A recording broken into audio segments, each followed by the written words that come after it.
Hello, I'm David Wolpert, and I wanted to talk to you today a little bit about what has occurred in the news today. Right now, there's a point of transition with Khamenei, the leader, supreme commander in Iran, who got killed by American airstrikes. The people have been cheering in a lot of places across Iran at the death of the supreme leader because he was a harsh dictator.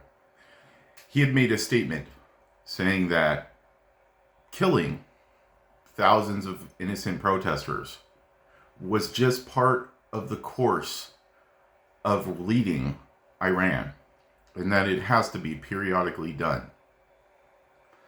Right now, across the United States, you have Democrats who are sitting and saying that it is a mistake for us to get into a conflict with Iran when a child was shot in their mother's arms by security forces when they pose zero risk to anyone.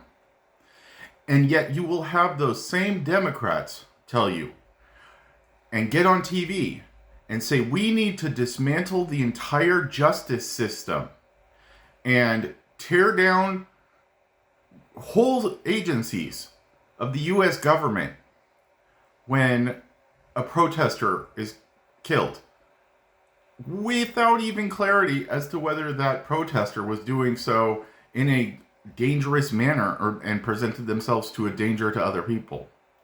So excuse me if I have a bit of animosity toward the people that are literally trying to tear you apart with two conflicting messages, because it just doesn't make sense. And so there's something wrong there with the message.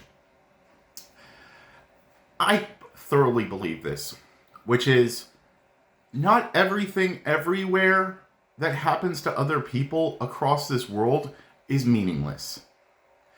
That people in Iran are human beings who have the ability and the dignity of being human beings to make their own choices and to fight for themselves if so necessary.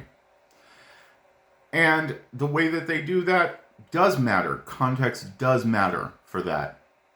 So I am not going to apologize for putting out a message like this that says we could do better in what we're saying to people. We can do better about how we treat foreign conflicts. We can understand things a little bit better, because I would require it from other people. I would require it from other countries.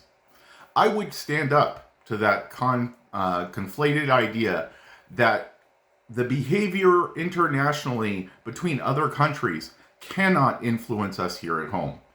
That seems naive to me.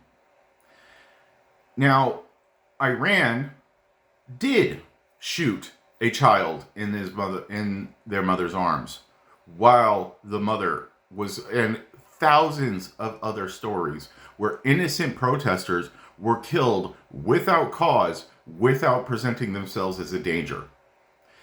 And now we're at a point where we're sending our young men and women and the leadership in our military overseas to say that is not an okay behavior to have in the region.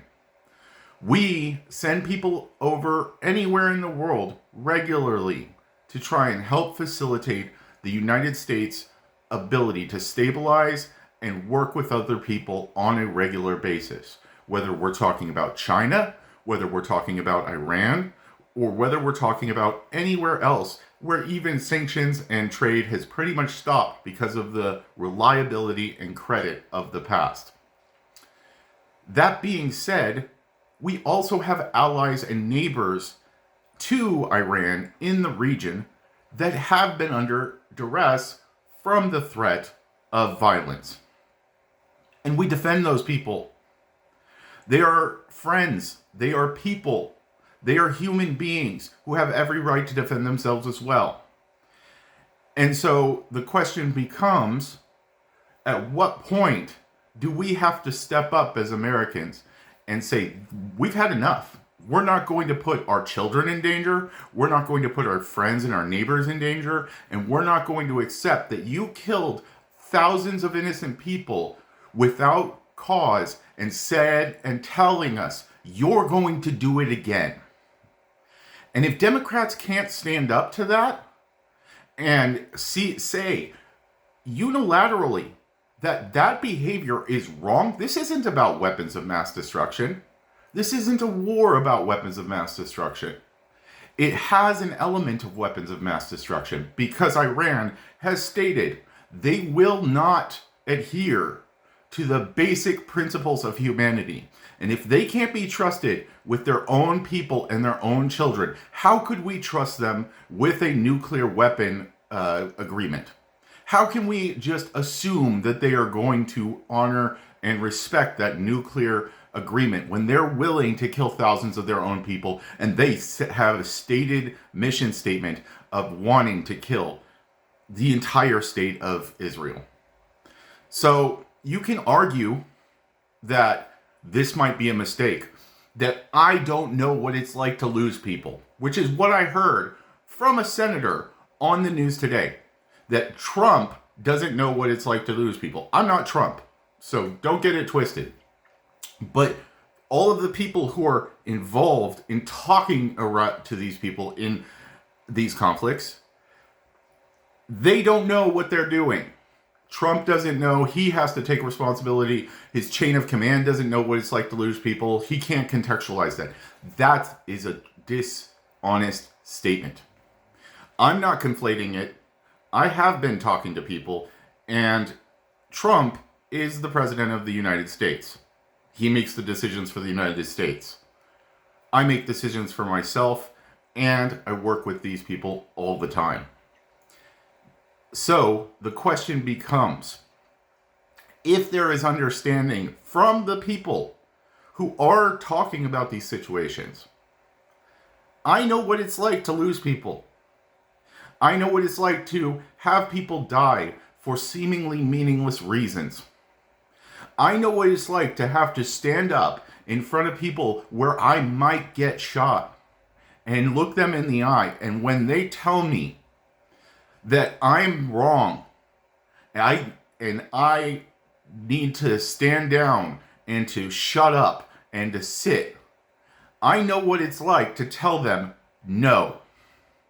And I know what it's like to fight for my life in dangerous situations. So you can't tell me that I wouldn't go there and fight this war myself, because I've already made that determination myself. And they have not met the minimum standards that are required in order to be good partners and people and neighbors in the region of Asia Minor. So, thank you, and have a good day.